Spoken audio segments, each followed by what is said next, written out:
इनका टिप्पणी बहुत ही निंदनीय है, बहुत ही गलत है।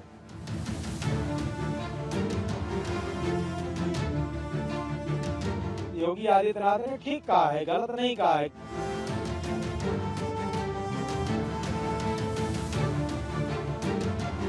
Creating any disrespect to any path. There is a dignity of everyone's life, and everyone has maintained a maryada by the rule of law.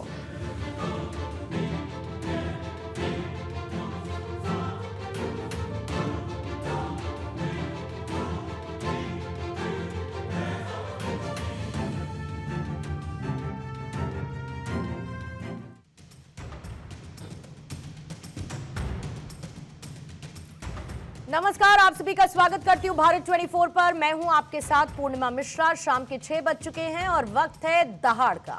13 फरवरी को उत्तर प्रदेश के मुख्यमंत्री योगी आदित्यनाथ ने विधानसभा के बजट सत्र के दौरान विपक्ष को जवाब दिया और सदन के अंदर सीएम योगी ने विपक्ष के हर एक सवाल पर अपना पक्ष रखा। इस दौरान मुद्दा उत्तर प्रदेश में अभी मुक्तेश्वरानंद को लेकर छिड़े हुए विवाद का भी उठा और मुख्यमंत्री योगी आदित्यनाथ ने इस विवाद पर पहली बार विधानसभा में विस्तार से अपनी बात रखी। सीएम योगी ने परंपरा, मर्यादा और कानून व्यवस्था को लेकर साफ संदेश दिया। इसी बीच सदन में सीएम योगी के संबोधन और शंकराचार्य को लेकर उनकी तरफ से दी गई परिभाषा ने उत्तर प्रदेश में धर्म युद्ध की सियासी पिच जरूर तैयार कर दी, जिसमें एक तरफ विपक्ष है और दूसरी तरफ है बीजेपी। क्योंकि सीएम योगी का कहना था कि समाजवादी पार्टी वाले अगर अभी मुक्तेश्वरानंद को शंकराचार्य मानना चाहते हैं तो माने, लेकिन लिखने भर से हर कोई शंकराचार्य नहीं बन जाता। अब उत्तर प्रदेश के अंदर 2027 में होने वाले चुनाव से पहले संत महंत और इस अनंत सियासी कथा पर आज हम करेंगे दहाड़ में चर्चा। लेकिन उससे पहले सीएम योगी का क्या कहना है और उस पर जो प्रतिक्रियाएं आई हैं, आपको वो सुनवाएंगे। शंकराचार्य का पद भारत की सनातन धर्म में सर्वोच्च और सम्मानित पद माना जाता है, बहुत पवित्र माना जाता है। इस सदन की व्यवस्था आप देखते होंगे, परंपरा से और नियमों से संचालित होता है। हर व्यक्ति शंकराचार्य नहीं लिख सकता। हर व्यक्ति हर पीठ के आचार्य के रूप में जाकर के जहां तहां वातावरण खराब नहीं कर सकता। उन मर्यादाओं का पालन सबको करना होगा।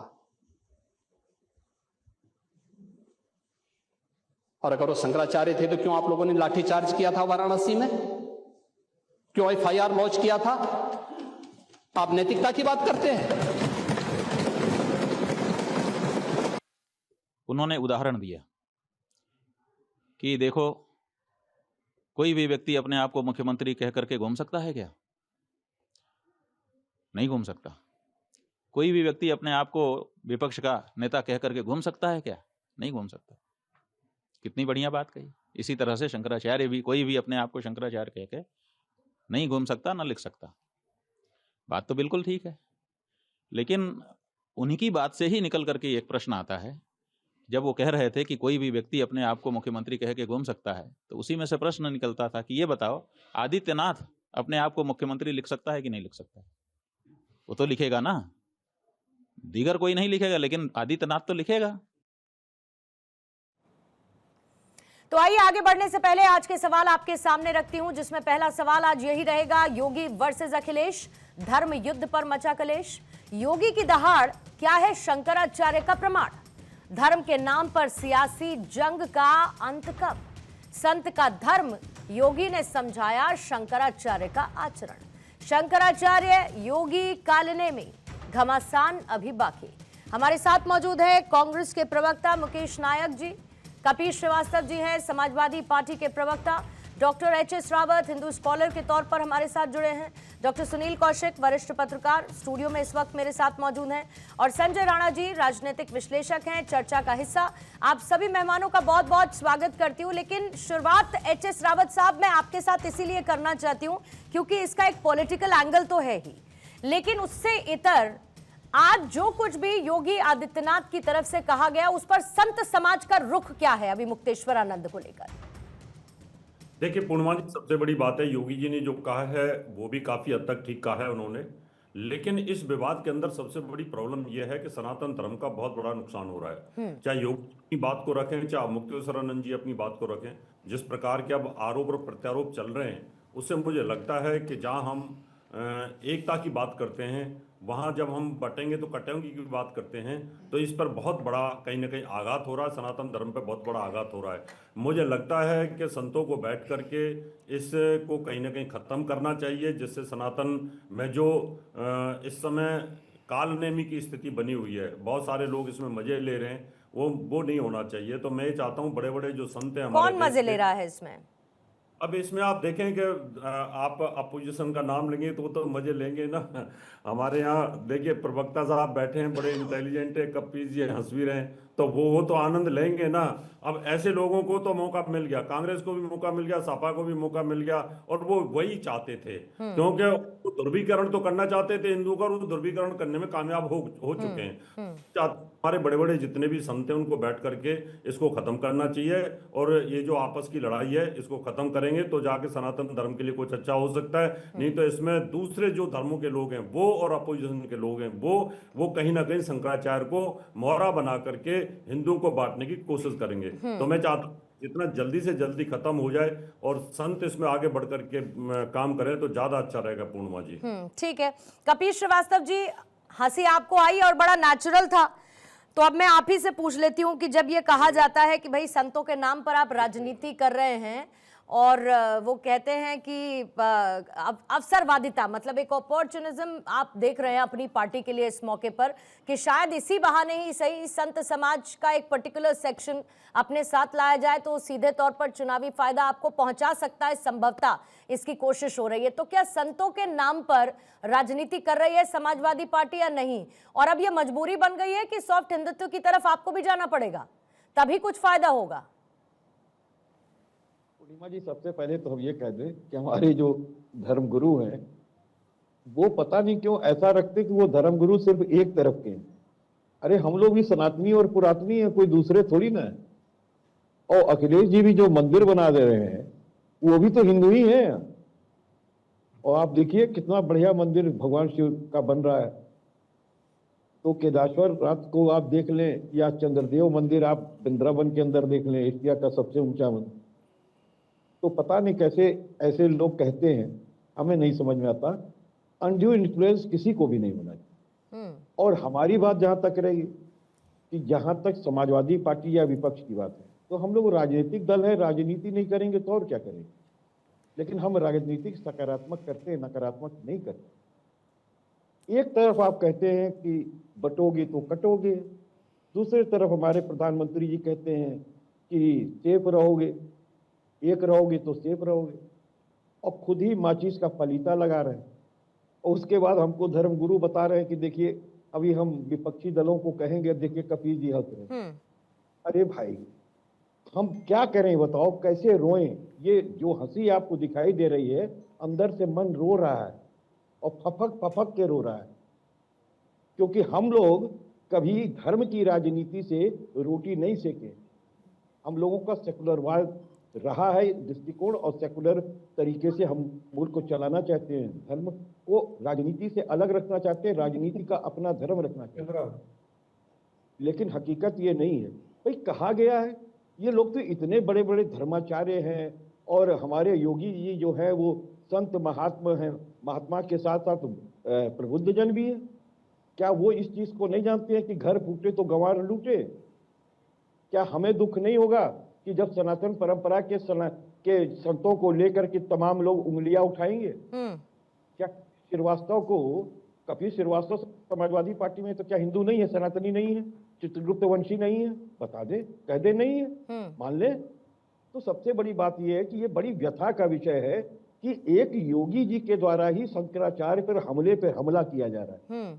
और एक तरफ तो आप उन्हें पिटवाते हैं, उनके बटुकों को शिखाएं नोचवाते हैं, बूटों से मरवाते हैं, 80 साल के संत को लतिवाते हैं, और उसके बाद अंत में आप वहां प्रशासन भेजते हैं कि नहीं साहब आप चलिए गंगा नहा लीजिए। एकदम अंत में जब वो अपना सब अनशन खत्म करके जा रहे हैं। हम कह रहे आज भी समाजवादी पार्टी को भी दोष दे रहे थे, हम अपना दोष स्वीकार करते हैं, हमने प्रायश्चित किया है, हम जा करके उनसे क्षमा याचना की और सार्वजनिक रूप से की है। आपके मंच से कह रहे हैं कि हमसे गलती नहीं, पाप हुआ था, उसकी हम लोगों ने जो है वो पश्चाताप किया है, और हमारे राष्ट्रीय अध्यक्ष जी स्वयं जा करके किए हरिद्वार। और मैं आपको एक बात और भी कह रहा हूं कि सनातन परंपरा में स्पष्ट रूप से कहा गया है कि अगर कोई गलती होती है और उसकी स्वीकारोक्ति हो जाए, उसका प्रायश्चित अगर हो जाता है, तो उससे बड़ा चीज तो कुछ नहीं होता है।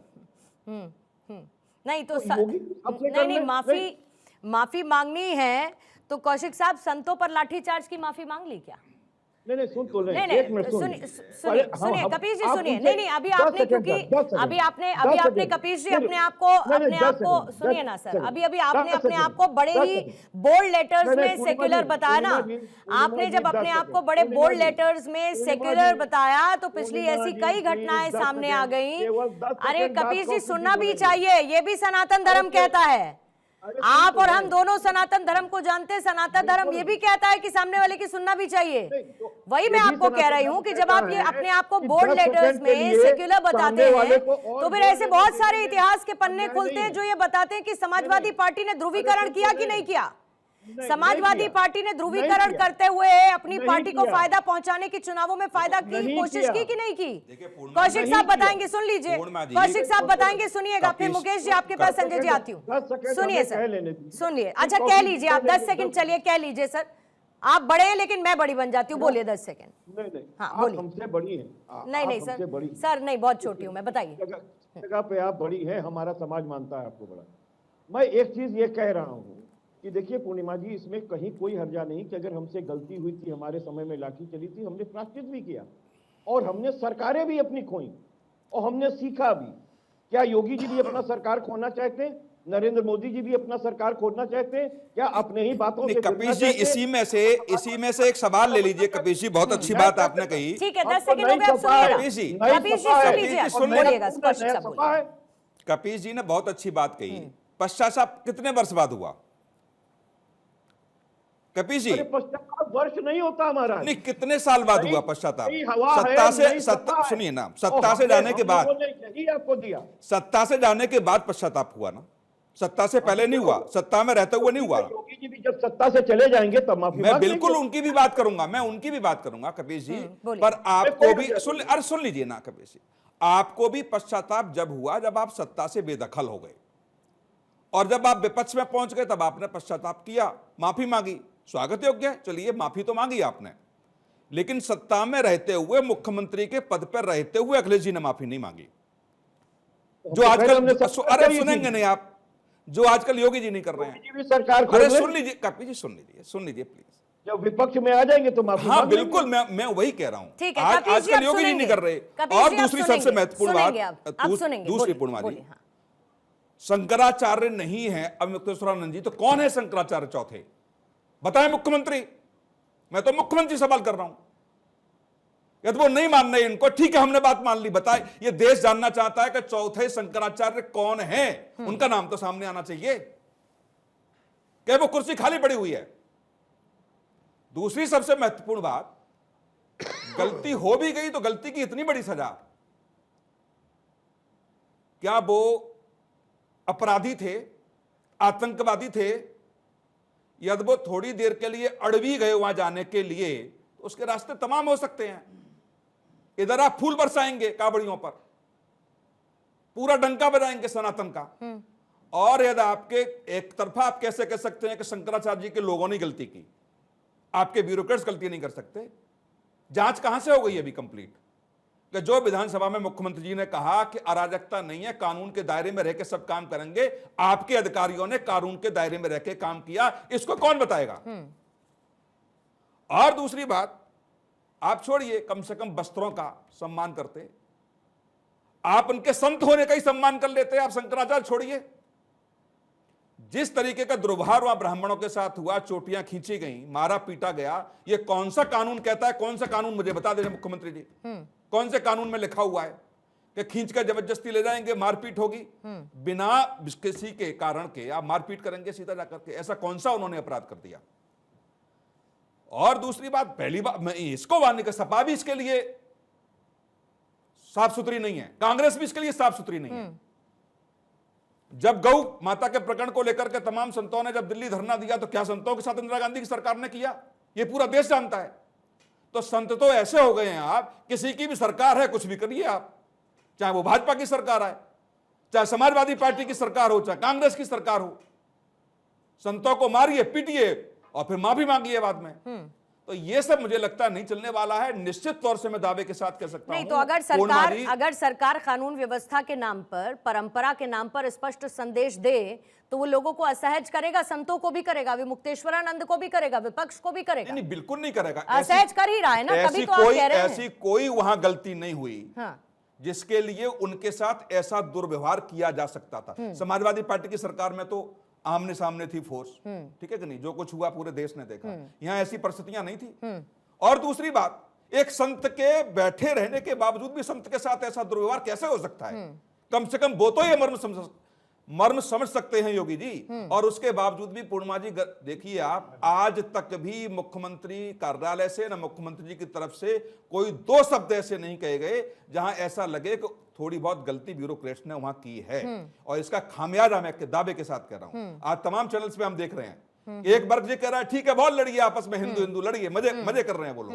नुकसान किसका? बिल्कुल मैं वही कह रहा हूं जो समाजवादी पार्टी प्रवक्ता ने कहा। और doctor H S Rawat ji से भी पूछ रहा हूं, सबसे बड़ी बात एच एस रावत जी ये बताएं यहां मंच पे आपके पे कि यदि शंकराचार्य ये हैं तो इनके साथ संत समाज क्यों नहीं खड़ा है, और शंकराचार्य नहीं है तो चौथे शंकराचार्य कौन है, ये टीवी डिबेट में बताएं। ठीक है, लेकिन बात तो मुकेश नायक साहब इस पर भी होनी चाहिए ना। फिर संजय जी मैं आपके पास आती हूं। मुकेश नायक साहब मुझे ये बताइए कि अगर धार्मिक पदों का राजनीतिक इस्तेमाल हो और वो कोई भी कर ले, आप कर लें, समाजवादी पार्टी कर ले, या फॉर दैट मैटर बीजेपी कर ले, तो उस पर क्या बात नहीं होनी चाहिए? सब अपनी अपनी राजनीति चमकाने की कोशिश कर रहे हैं और उसमें मोहरा क्या? मुझे तो लगता है अभी मुक्तेश्वरानंद मेन कैरेक्टर बनकर बैठे हुए हैं, उनको भी इससे फायदा मिल जाएगा कुछ।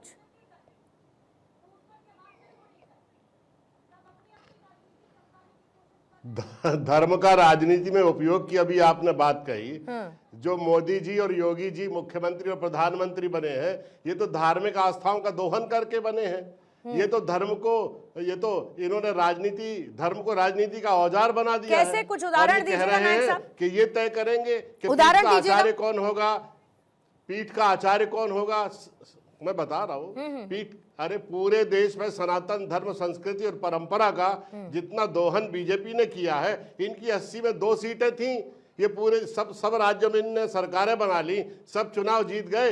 ये धार्मिक आस्थाओं का दोहन करके ही तो हुआ है। और अब ये कह रहे हैं कि शंकराचार्य सरकार तय करेगी, पीठाधीश्वर सरकार तय करेगी, आचार्य सरकार तय करेगी। अरे जैसे योगी जी गुरु और शिष्य परंपरा से अपनी पीठ पर बैठे हुए हैं, वैसे ही अभिमुक्तेश्वरानंद जी भी गुरु और शिष्य की परंपरा से अपनी पीठ पर बैठे हुए हैं। अब ये कह रहे हैं कि हर कोई थोड़ी शंकराचार्य लिख सकता है। तो मैं बहुत विचार उत्तेजक और एक बात पूछता हूं आपसे कि भारतवर्ष में अधोक्षानंद जो गोवर्धन पीठ पर शंकराचार्य होने का दावा करते हैं, ये कौन है? वासुदेवानंद सरस्वती जो ज्योतिष पीठ पर शंकराचार्य होने का दावा करते हैं, ये कौन है? स्वामी माधवाश्रम, ये कौन है जो ज्योतिष पीठ पर शंकराचार्य होने का दावा करते हैं? जो स्वामी राजेश्वराश्रम कौन है जो शंकराचार्य बनने का दावा करते हैं? अमृतानंद कह रहे हैं कि वो प्रयाग पीठ के शंकराचार्य हैं। ये प्रयाग पीठ कहां से आ गई? किसने बना दी प्रयाग पीठ? और त्रिकाल भवन से एक महिला है जिन्होंने अपने आप को शंकराचार्य घोषित। अब मैं आपसे एक सवाल पूछती हूँ। नहीं sir, let me also interrupt in the middle. नहीं, मेरा विचार टूट जाएगा एक सेंटेंस के आगे मुझे बात करना है। आपने चलिए एक तरफा कहानी बयां कर दी, थोड़ी अपनी कहानी की भी बात कर लीजिए। सैफरन टेरर का नैरेटिव गढ़ने वाली पार्टी कौन सी थी? तब आपको एक धर्म नजर नहीं आ रहा था कि एक आप धर्म को सीधे सीधे निशाना बना रहे हैं, उस धर्म पर आप कीचड़ उछाल रहे हैं। तब आप लोगों ने नहीं सोचा, जब आपने सैफरन टेरर की बात की, तब आपको नहीं लगा कि ये एक वर्ग है जो नाराज होगा, जिसके ऊपर हम आक्षेप लगा रहे हैं, और पूरे के पूरे उस धर्म से जुड़े हुए लोगों को हम एक कटघरे में खड़ा कर रहे हैं? तब आपको नहीं समझ में आया ये? आप कोई नई बात नहीं कर रहे हैं। नहीं, आप भी कोई नई बात नहीं कर रहे हैं। बातें होती हैं और उसके बाद आपका ये सैफरन टेरर वाला सारा का सारा नैरेटिव कैसे ध्वस्त हुआ? शंकराचार्य घूम रहे हैं इसका साक्षी तो आप स्वयं हैं कि कैसे आपका सारा का सारा नैरेटिव ध्वस्त हो गया। आप कहते रह गए साहब सैफरन टेरर, क्या हुआ उसका? आपका प्रश्न तो मेरे उत्तर से भी ज्यादा लंबा हो रहा। क्या दिक्कत है उसमें? ध्यान रखें, क्या है, बोलने क्या दें। दिक्कत आप है ही बोलेंगी उसमें? तो हम कहाँ जब उत्तर इतनी देंगे? कड़ियां जुड़ेंगी तो फिर सब बताना तो पड़ेगा ना, क्या क्या हुआ, क्या करें? उसमें भी सेलेक्टिव हो जाएं जैसे आप हुए अभी। नहीं, हम बिल्कुल सेलेक्टिव नहीं है। अभी हम तो परंपराओं आपने की और जिस जो योगी सेलेक्टिव जी ने अप्रोच के साथ विधानसभा उसका में जवाब बात कही दिया है, सर, मैं वो उसकी बात सेलेक्टिव कर रहा हूं। अप्रोच ही नजर आई है ना।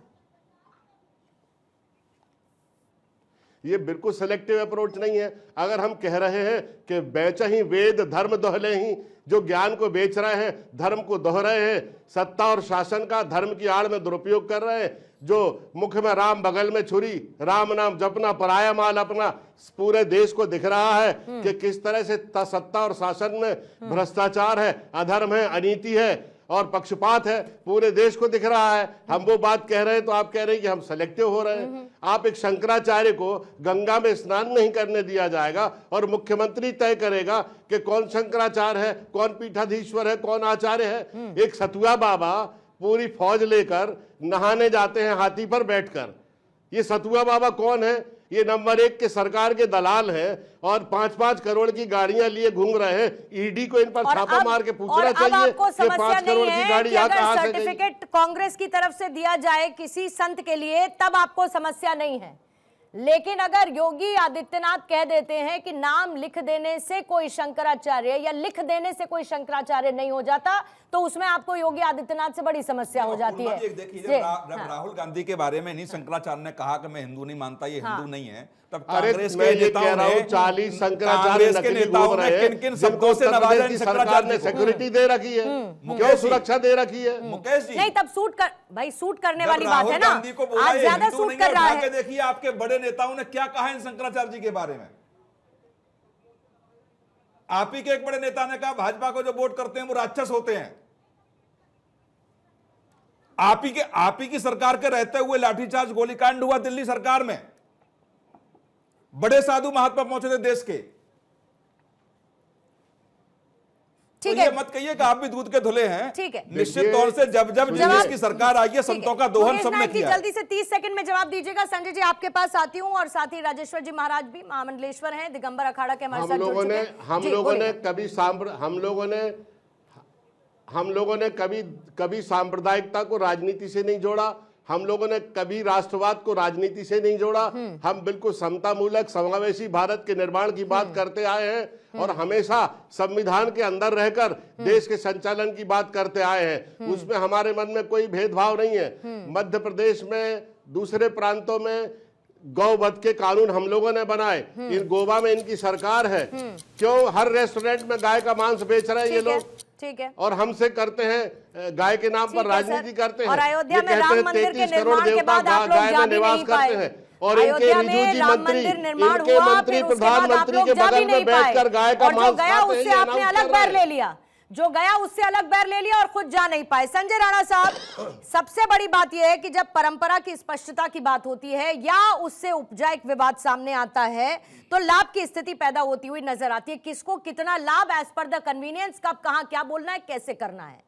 लेकिन कुल मिलाकर यह स्थिति तो खराब है ना। यह स्थिति खराब है जब आप ध्रुवीकरण बाकायदा करते हैं स्वयं के लिए, स्वयं की राजनीतिक फायदे के लिए, और सामने वाला कुछ कह दे तो आप उस पर आरोप लगाते कि नहीं हमेशा इस्तेमाल किया इन्होंने तो एक धर्म का अपनी सत्ता को बनाए रखने के लिए। Good evening to my fellow panel. देखिए, ऐसा है कि मुझे बड़ी खुशी हो रही है, कम से कम योगी आदित्यनाथ ने, जो योगी हैं, ऐसी पार्टियों को भी सनातनी बना दिया जो सनातन धर्म से नफरत करते थे। और अभी क्या बोल रहे थे बहुत सारे लोग, धर्म का चोला। अरे बाबरी के दरबारी, जो बाबर के दरबार में खड़े होने वाले दरबारी, जो कहीं ना कहीं कानून को इस तरह पलट दिए थे, इस कानून को इस तरह से बदल दिए थे, कहीं ना कहीं बाबरी को समर्थन पहुंचाते, वो आज सनातन की बात कर रहे हैं। अरे किस सनातन धर्म की बात कर रहे हैं? सनातन धर्म जो आदि शंकराचार्य जी ने पैदल चल के 4 शंकराचार्यों का स्थापना की थी, पीठे की स्थापना की थी। और दूसरा शंकराचार्य स्वयं शंभू शंकराचार्य, जो कहीं ना कहीं पालकी में बैठ के जाना चाहता है। क्यों भैया? राम जन्मभूमि में हमारे आराध्य टेंटों में रह रहे थे और ये महलों में पड़े हुए थे। हमारे आराध्य नहीं दिख रहे थे, तभी पालकी में घूम रहे थे। और जिनके गुरु ही कहीं ना कहीं सुप्रीम कोर्ट के आदेश पे बनाए गए हो, स्वरूपानंद जी की बात कर रहा हूं, दूसरे पे सुप्रीम कोर्ट ने आदेश पे रोक लगा दिया गया है, तो उसको क्यों मानूं मैं वो शंकराचार्य है? भाई संविधान, देश संविधान से चलता है ना, संविधान के अनुसार वो है नहीं, क्योंकि सुप्रीम कोर्ट ने रोक लगा रखी। चलिए इस पे भी नहीं आते। सिंपल सी बहुत बड़ी बात है कि आप सनातन धर्म को मानने वाले हो तो सनातन परंपरा को भी मानोगे ना, सनातनों को भी मानोगे ना। आप क्या किसी पार्टी के माउथपीस बन सकते हो? यही स्वरूपानंद सरस्वती थे 1991-92 का, जब याद होगा आपको मामला, तो चंद्रा स्वामी के साथ मिल करके एक न्यास का गठन किए थे, जो कहीं ना कहीं राम मंदिर निर्माण को रोकने के लिए काम कर रहा था। तो समस्या क्या है, जब आप किसी पार्टी के पिछलग्गू बन जाते हो और पार्टी के अनुसार काम करने लगते हो, तो शंकराचार्य की जो पदवी है, जो धर्म गुरु की पदवी है, उससे आप कहीं से कहीं आपको हटा देना चाहिए। और सिंपल सी बात है, मैं हमेशा बाबा साहब भीमराव अम्बेडकर की संविधान को मानता हूं, और संविधान ने बताया है कि शंकराचार्य नहीं तो योगी जी ने वही बात बोल दी। तो क्या गलत बोल दिया? अब बात बोल रहे थे, देखिए काल नेमी जब बात करते हैं 2015 में लठ पजरा रहे थे, तो काल नेमियों को याद नहीं आया था कि शंकराचार्य, तब भूल गए सारे काल नेमी। भाई काल नेमी कौन था? वही था ना जो हनुमान जी जब लेके जा रहे थे संजीवनी, तो उनको भेष बदल करके बैठ गया था। तो काल नेमी आज हमारे रूप में कौन है? ये विपक्षी पार्टी काल नेमी है, जो कहीं ना कहीं चोंगा ओढ़ लेते हैं अपने धर्म के अनुसार। एक कोट के ऊपर जनेऊ पहन लेता है, कोई तिलक लगा के मंदिर पहुंच जाता है। ये बताइए, मंदिर, राम मंदिर का निर्माण हुआ, ना समाजवादी गई ना कांग्रेस पार्टी गई। अभी हमारे मित्र कपीश जी बोले थे भव्य मंदिर का निर्माण कर रहे हैं, जिस बहुत सारे नेताओं के घर में भी गिरजा घर है, बहुत सारे लोगों के घर में मंदिर है, मस्जिद है, लेकिन एक धर्म स्थान का जो स्थान होता है वो अलग होता है, और घर में बनाए हुए मंदिर का अलग होता है। आप राम मंदिर नहीं जाओगे, आपको पता है बाबरी के दरबारी को तुम जाओगे, बाबर वाला कट जाएगा। कह दो कि भाजपा ने बनाया है। बाबर के दरबारी हो और तुमको पता है तुम्हारा वोट कट जाएगा, मोदी बैठे थे क्या? और मंदिर का निर्माण सुप्रीम कोर्ट के जज बन करके नरेंद्र मोदी बैठे थे। विरोध करते हो, सनातनियों का विरोध करते हो और बातें करते हो संविधान पूछ रहे हैं। अरे जिस संविधान ने बोला है कि भाई साहब शंकराचार्य, मुख्य न्यायाधीश उस समय कौन थे? नरेंद्र मोदी थे, जिन्होंने इसमें जो है ऑर्डर पास करके बना दिया। 82 में, अरे वकील साहब 1982 में थे क्या? भाई बताइए ना, सर्वोच्च न्यायालय के जज कौन थे? सर्वोच्च न्यायालय के जज कौन थे? नहीं जानते कौन है? कालनेमी वो है जो पतंग में हनुमान जी को उड़ा रहा था। दरबारियों का जब दरबार लगता है तो दरबारी में उड़ाए, वो कालनेमी है। जो आपको सनातन याद आ रहा है, बैठ करके हज हाउस बनवाते थे, टोपी लगा के रोजा अफ्तारी करवाने को सनातन याद आ रहा है। अरे रोजा अफ्तारी करने वाले, ये बताओ हुमायूं कभी बाबरी मस्जिद बना रहा है, उस पर दो शब्द बोलोगे तब संविधान याद नहीं आएगा, तब सनातन नहीं याद आएगी, तब सनातन परंपरा नहीं याद आएगी। लेकिन जब बात सनातनियों की होगी उसमें कई कमियां निकालने लगेंगे। यही है काम काल नेमियों का, समाजवादी पार्टी हो कांग्रेस पार्टी काल नेमी प्रवक्ता तैयार नहीं हुआ महाराज, तो समझना हर प्रवक्ता नहीं, हम देश के भैया, देश के एक नागरिक है, सनातनी है, और सनातनी होने पे मुझे बहुत गर्व है। प्रवक्ता मैं सर पे टोपी लगाकर दरबारी नहीं बन सकता बाबर का, और मेरे सर के सरनेम राणा है, एक राणा प्रताप थे, दूसरा मैं हूँ जो काल नेमियों का गला काटने के लिए हनुमान जी को उड़ा रहे हैं। आपको समझना पड़ेगा, उड़ा रहे हैं काल नेमी, हनुमान जी को पतंग में उड़ा रहे हैं। काल नेमी आप हो, समाजवादी नहीं, ठीक है, जो भी संजय राणा जी अभी आप कह रहे हैं, लेकिन कपिल श्रीवास्तव साहब, योगी आदित्यनाथ ने तो किसी का नाम भी नहीं लिया था। शर्म करो। योगी आदित्यनाथ ने तो कालनेमी कहते हुए किसी का नाम भी नहीं लिया था सर। लेकिन आप सोचिए कि कितना असहज कर दिया उस नाम ने, कितना असहज कर दिया उस नाम ने, उस बात ने, कि आप लोगों को इतनी मिर्ची लगने लगी। ठीक है, कपीश जी जरा रोक रही हूँ, राजेश्वर जी महाराज मैं आपके पास जल्दी से हेडलाइंस दिखा के आती हूँ, फिर उसके बाद कपीश जी चर्चा को आगे बढ़ाते हैं। कपीश जी बढ़ाते हैं, कपीश जी जाते, रावत साहब आपके पास भी आऊंगी। ठीक, ओके, राजेश्वर जी महाराज मैं आपके पास आती हूँ। इस पूरे विवाद की जहां से शुरुआत हुई, जहां तक पहुंचा, लेकिन ऐसा क्यों लगता है कि इस विवाद के बाद जो सनातन संस्थाएं हैं उनकी गरिमा पर प्रश्न उठने लगे हैं? कोई भी पॉलिटिकल पार्टी उसको अपने हिसाब से जैसे इस्तेमाल करना चाहती है, करने की कोशिश कर रही है, लेकिन फिर उन संस्थाओं का क्या, इस प्रमाण का क्या? क्या योगी आदित्यनाथ का बयान ऐतिहासिक तथ्यों पर आधारित है? पहले तो सभी को महाविभूतियों को प्रणाम। जय माता दी, जय सीताराम। देखिए, जो शंकराचार्य जी की जो परंपरा है, ये परंपरा गुरु शिष्य परंपरा से है। और गुरु शिष्य परंपरा से हमारे यहाँ पर 4 पीठ है, और 4 पीठों को जो हमारे शंकराचार्य हैं, पुरी के परम पूज्य स्वामी निश्चलानंद जी हैं, और पश्चिम के परम पूज्य स्वामी सदानंद जी हैं, दक्षिण के परम पूज्य भारती तीर्थ जी हैं, और ज्योतिर्मठ के परम पूज्य स्वामी अवमुक्तेश्वरानंद जी हैं। और यहाँ पर मैं एक चीज़ और बताना चाहता हूँ, हर व्यक्ति का अपनी भिन्नताएं हैं, हर आदमी का अपना विचार है। यहाँ पर 22 तारीख को 21/9/2022 को परम पूज्य स्वामी स्वरूपानंद जी का शरीर पूर्ण होता है, और 22/9 को 21 को होता है, 22/9 को परम पूज्य भारती तीर्थ जी ने इनका अभिषेक करते हैं, और अभिषेक करने के बाद परम पूज्य स्वामी सदानंद जी, परम पूज्य स्वामी अवमुक्तेश्वरानंद जी का 2 शंकराचार्य बनाते हैं। और ये शंकराचार्य जी ज्योतिर्मठ ज्योतिष पीठ के बनते हैं, और शारदा पीठ के स्वामी सदानंद जी बनते हैं। 3 स्थानों पर कोई विवाद नहीं है, ये 50 साल से इस पर विवाद चला आ रहा है। शंकराचार्य हमारे यहाँ, हमारे जो पूज्य शंकराचार्य मठ हैं वहाँ से बनते हैं, ये किसी राज सत्ता से नहीं बनते। पहली बात तो ये है, क्योंकि सनातन धर्म में ये हमारे लिए, आपके लिए सिरमौर होते हैं। सनातन में इनको उच्च पद पर, सर्वोच्च पद पर विद्यमान है, अर्थात कहा जाए कि राज सत्ता से भी उच्च के हैं, क्योंकि राजा पर भी इनका हर समय आशीर्वाद बना रहता है। यहाँ पर जो ये विवाद खड़ा होता है, चाहे वो राज सत्ता हो या धर्म सत्ता का, ये मुझे ऐसा महसूस होता है कहीं अहंकार का तो विवाद नहीं है, ये अहंकार का मुझे विवाद लगता है। क्योंकि जब 4 करोड़ लोग स्नान कर सकते हैं, शंकराचार्य के एक प्रोटोकॉल होता है, पुलिस वालों को सूचित किया जाता है, सूचना दिया गया होगा जहां तक संभावना है।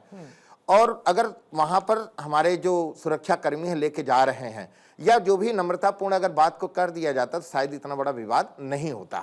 दूसरी बात, जो हमारे भटकों का शिखा पकड़ के खींचा गया, जो अभद्र व्यवहार किया गया, या दोनों पद पर जो विद्यमान है, चाहे शंकराचार्य हैं चाहे माननीय मुख्यमंत्री जी हैं, दोनों पदों पर जो विद्यमान हैं और दिव्य हैं, अपनी भाषा पर मर्यादा अवश्य रखना चाहिए, चाहे वो शासन सत्ता हो या धर्म सत्ता हो, क्योंकि दोनों ही जनमानस, जगत और भगत, जो जगत है उसी से आप हैं। अब भगत तभी तो हैं जब जगत होगा, अगर जगत नहीं होगा तो आप नहीं होंगे। क्योंकि ऐसा कोई नहीं है यहाँ पर बैठा हुआ कि जो अपने परिवार में भगवान को न मानता हो, जो साधु संतों को न मानता हो, जो ज्ञानियों को न मानता हो, जो हमारे धर्म को न मानता हो। सभी लोग मानते हैं।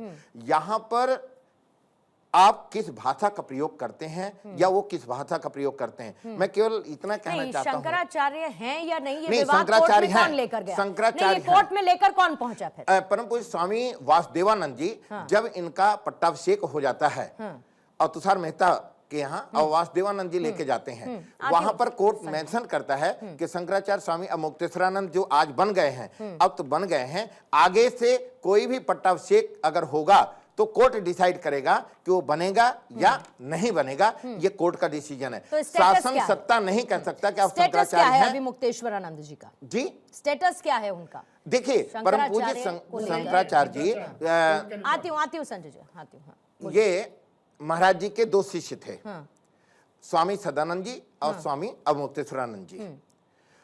जब एक दंडी स्वामी जो शंकराचार्य है, जो शिष्य बनाते हैं, वो अपने जीवन में 2-4 ही शिष्य बना पाते हैं, या 1-2 शिष्य बना पाते हैं, जो अंतिम उनके उत्तराधिकारी बनते हैं। ठीक है, ये परंपरा से बनते हैं, कोई राजसत्ता से नहीं बनते हैं।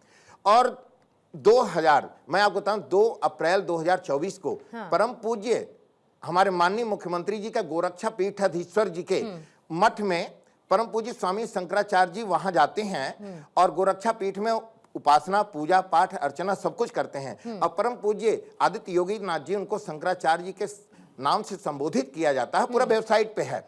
और 2025 में शंकराचार्य जी को शंकराचार्य के पद विभूषित और सम्मान पूर्वक उनको कुंभ में स्थान दिया जाता है। और इससे पहले आप उनको शंकराचार्य मानते हैं, अचानक माघ मेले में ऐसा एक विवाद उत्पन्न होता है।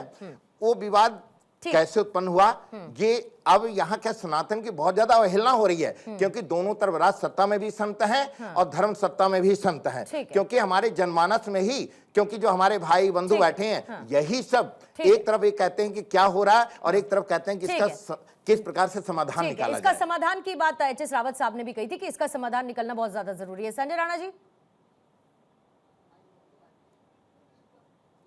देखिए मैं बाबा जी की बहुत रिस्पेक्ट करता हूँ, लेकिन जो तथ्य हैं उसमें तथ्यों पे बात करना चाहिए।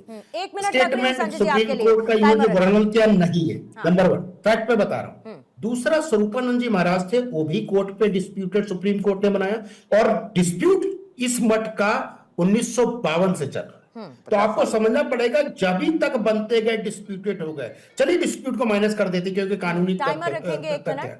हाँ, है। बोलिए सर। हाँ सर, बिल्कुल टाइमर तथ्य है, लेकिन आपको जानना चाहिए, अगर आप महात्मा हो, तीन शंकराचार्य हमारे आए, 50 मीटर पहले रोक दिया गया, वो स्नान करके चले गए, आपको इतना घमंड क्यों है कि आप पालकी से ही नीचे नहीं उतरोगे? अरे जो धर्म को मानने वाला हो, सनातन को मानने वाला हो, आदि शंकराचार्य ने जिसका रचना की थी, वो पैदल चले थे, उनके पैर में चप्पल तक नहीं थी। उनका सिद्धांत था हिंदू और सनातन को बचाना, हिंदू और सनातन चीज को रखना, इसलिए वो काम कर रहे थे। और आप हो हट योगी की तरह हट करके बैठे हुए कि मैं पालकी पे बैठ के ही जाऊंगा, स्नान करने नहीं जाऊंगा। तो ये जो आचरण होता है वो शंकराचार्य या धर्म गुरु का नहीं होता। विनम्रता होनी चाहिए धर्म गुरु में, विनम्रता के साथ काम करने की क्षमता होनी चाहिए। अगर उतर के चले जाती तो उनका कौन सा सम्मान में कमी हो जाती? नहीं होती। और कृपया करके तथ्यों के आधार पर बात होनी चाहिए। पूर्णिमा जी, संजय जी बड़ी अच्छी बात रखते हैं, मेरा इनसे कोई मतभेद नहीं है। इन्होंने कहा कि उन्होंने हट की पालकी पे जाऊंगा। अभी मोदी जी हैं, योगी जी हैं, इनको 50 मीटर रोक के दिखा दो आप, या गृह मंत्री को रोक के दिखा दो वहां पर। वहां तो जा करके ये अंदर तक जाते हैं और जा करके फिर वहीं पर साधु संत उनको स्नान कराते हैं, तब आप नहीं बोलते। साधु संतों का ये फर्ज बनता है कि राजनीतिक आदमी को लोटा लेकर के उनको स्नान कराया जाए। कहां तक आप सत्ता का नशे के लेकर आप चाहते हैं कि साधु संत सारे सारे गुलाम हो जाएं? यही तो आप चाहते हैं कि साधु संत सारे सारे सत्ता के गुलाम हो जाएं, जो पॉसिबल नहीं है। क्योंकि धर्म की रक्षा के लिए हमेशा साधु संतों का सहारा लिया जाता है और राजनीतिक लोग लेते हैं। आपने तो बोल दिया कि इतना घमंड किस चीज का। थोड़ा टाइम, हाँ टाइमर के हिसाब से रखेंगे। संजय राणा जी 10 सेकंड प्लीज, उससे ज्यादा नहीं दे पाऊंगी। 10 सेकंड में खत्म करते, 10 सेकंड में खत्म करते। इन्होंने बोला कि मोदी जी, अमित शाह और योगी जी को रोक के दिखा ले। पहली बात तो हट नहीं करते, नंबर 1। नंबर 2, अगर साधु महात्मा उनको नहलाने जाते हैं, साधु महात्मा के अंदर कमी है, ये योगी और मोदी के अंदर कमी नहीं है। आप अपना धर्म करो, वो राजनीति कर रहे हैं, लेकिन आपको राजनीति में घुसना, मजे भी लेना है, इसलिए धर्म बदनाम हो रहा, सनातन धर्म बदनाम हो रहा। और ये जो कथाकथित शंकराचार्य बैलेंस करके चलनी पड़ेगी। लोटा लेके अगर हम पहुंच जाएंगे राजनेता के चरणों में, तो हमारा सनातन धर्म कहा जाएगा।